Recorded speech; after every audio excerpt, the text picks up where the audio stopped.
सद्ग्रंथों का स्वाध्याय। मेरे जीवन पर बाल्यकाल में धर्म मार्ग पर विशेष रूप से झुकाने वाला प्रभाव उस समय पड़ा जब हमारे यहाँ जैनाचार्य श्री जिन कृपाचंद्र सूरी जी अपनी शिष्य मंडली के साथ पधारे थे। गंगा दरवाजे के बाहर जब वे खड़े हुए थे तो उनके दर्शन करके मैं बहुत प्रभावित हुआ। इसके पश्चात उनका पदार्पण हमारे बाबा जी की कोठरी में हुआ और बहुत समय तक यहाँ विराजे। मैं उनके व्याख्यान में रोज जाया करता। उनके शिष्य मुनि सुख सागर जी के पास भव तत्व दंडकादि प्रकरण ग्रंथों का अध्ययन किया।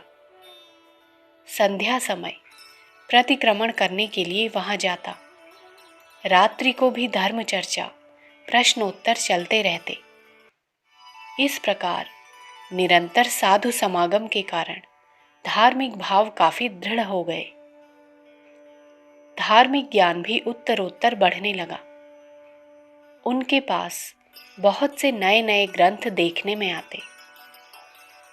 इसके पश्चात स्वाध्याय और सद्ग्रंथावलोकन की ओर रुचि बढ़ी और विभिन्न स्थानों से अनेकानेक ग्रंथों को मंगाकर अध्ययन किया।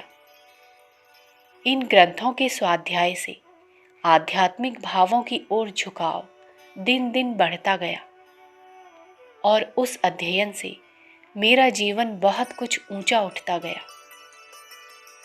यद्यपि मैं किसी प्रकार की योग साधना नहीं कर सका, तो भी सद्ग्रंथों का कई बार स्वाध्याय करने से चित्त विशुद्धि काफी परिणाम में हुई है। मेरी इस उन्नति का मुख्य कारण स्वाध्याय प्रेम है, परंतु वह प्रेम भी तो साधु समागम के कारण ही उत्पन्न हुआ। अतएव मैं उसी को मुख्य मानता हुआ पाठकों का ध्यान साधु समागम एवं सद्ग्रंथों के निरंतर स्वाध्याय की ओर विशेष रूप से आकर्षित करता हूँ।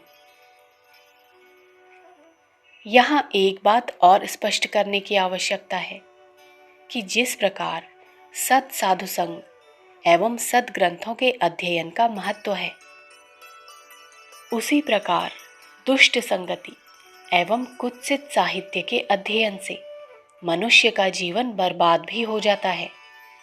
इसलिए प्रथम उनकी परीक्षा करके तब संपर्क में आना चाहिए। सत् साधुजनों का समागम कष्ट साध्य है, पर सद्ग्रंथों की प्राप्ति सुगमता से हो सकती है। हमें चाहिए कि सद्ग्रंथों के स्वाध्याय को जीवन का प्रमुख कर्तव्य बनाकर लाभ उठाते रहें।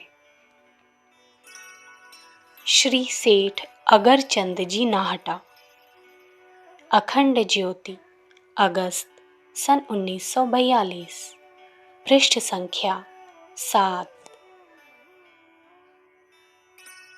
विचार क्रांति दूत यूट्यूब चैनल को सब्सक्राइब करें एवं अगली वीडियोस प्राप्त करने के लिए बेल आइकन दबाएं।